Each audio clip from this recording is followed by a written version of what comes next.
Okay, so how do we start prospecting? I mean, what's the very first thing we do? You've watched the videos, you understand how it works. Again, you do not need to be an expert on everything review, everything about Google in order to just start selling this. It's very, very obvious why a business wants Google reviews. But how do you determine who to call? Well, the very first thing I would do, and again, let's use Auto Repair, Wichita Falls. So you would, if let's say that you're in Wichita Falls.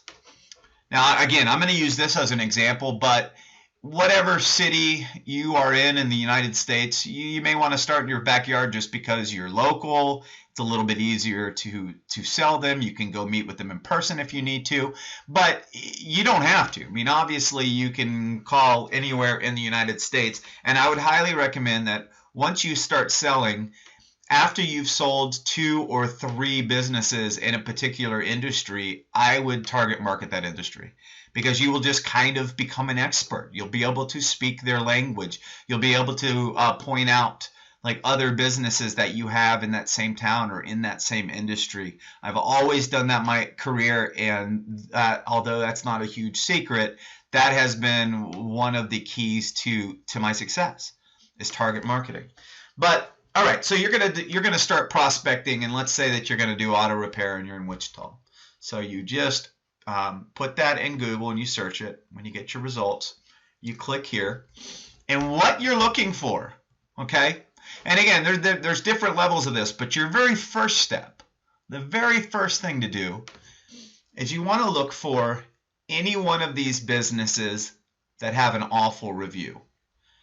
Not the ones that have no review, not the one, again, those are a great prospect. But the first thing, the low-hanging fruit, is the guy that has an awful review. So let's look for some of these. Oops, let me get back here.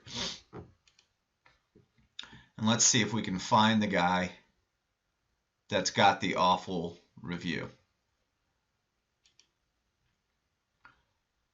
Bear with me for just a second, guys. All right, so this guy, let's see here. This one doesn't have awful reviews.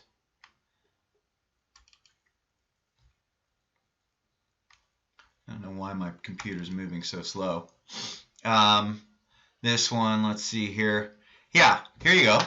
This guy's got an awful review. All right, he's got several of them. So why are you going to call this guy? All right.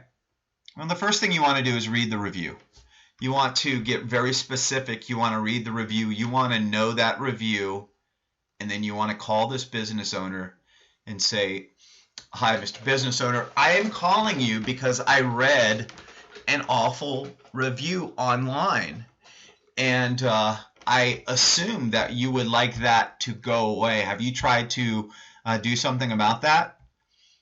And then you just shut up. You wait to see what their response is. They're usually going to say, "Oh, you can't get rid of it," or whatever. And you want to point out the specific review. You're going to say, "I see the one from JC Styles that said, 'Don't be fooled by this man, this humble Asian appearance. This guy said some awful stuff about you, Mr. Business Owner, and I'm sure it's not true. But the terrible thing is that once this is on Google, there is no way to delete it. But I have a program that will bury it in positive reviews.'" Does that sound like something that would be interesting to you? And then you just be quiet because it's an emotional thing. That business owner is going to have a whole story about that negative review. And you just sit there and let him tell you everything about it. Let him tell you that this person complained all the time, and what you tell him, he's going to tell you all the reasons why this awful review, it shouldn't really be an awful review. But you want to listen to it. And your goal in this is because it's emotional to the business owner. Now you've already found his pain. Okay? You have found his pain. Let him talk about it. And then at that point, that's when you want to be saying, "Listen, I've got a fix for that. We've got a program where we can bury that negative review with tons of positive reviews." Because the only difference between you and some of the other businesses in your town is the reviews. I mean, you will never know exactly how much business that negative review lost you. But, Mr. Business Owner, a certain percentage of customers in your town, when they're deciding which auto repair place to go to, the way they're deciding is they go online and they just read these reviews.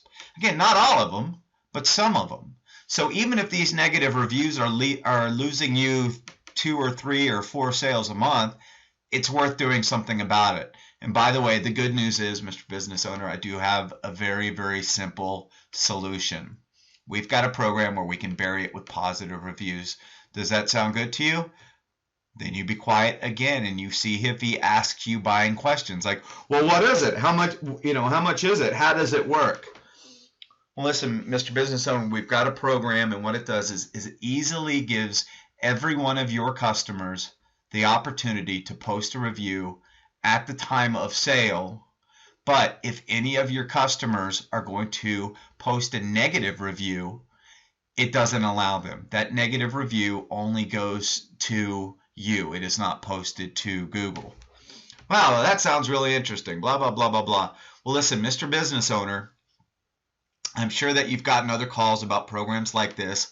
We can actually set this up for you right now. All you need to do is tell me yes, and then you are quiet. You wait for his questions. I mean, he may ask you technical questions. He may ask you price questions. He may ask you, well, is there a contract? He may, whatever. I can go ahead and get a account set up for you right now. Let me just review this information for you.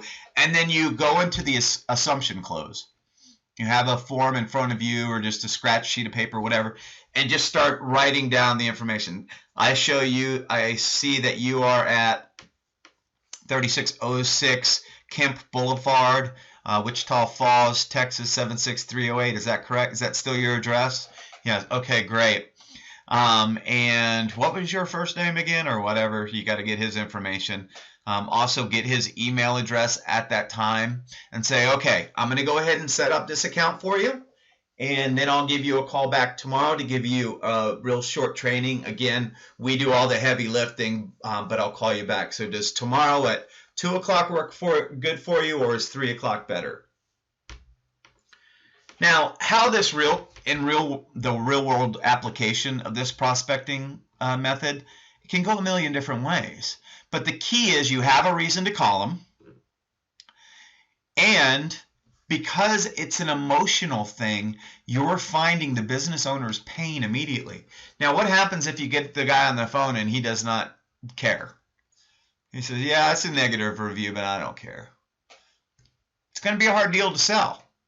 Doesn't mean you just hang up the phone. I mean, go ahead and do what you got to do.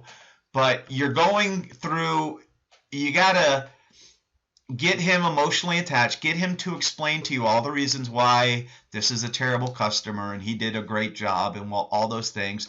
And then when you are telling him that you have a solution, there is no question of where his pain is. His pain is that review.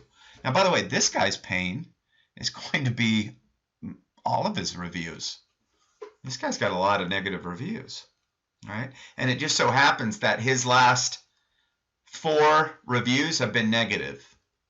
So yeah, he had some positive reviews before. What he's also probably going to tell you is, hey, I get 100 new customers a month, or I get 500 new customers a month, whatever. These are just 3 bad apples out of all those numbers. And you can explain to him, yes, I understand.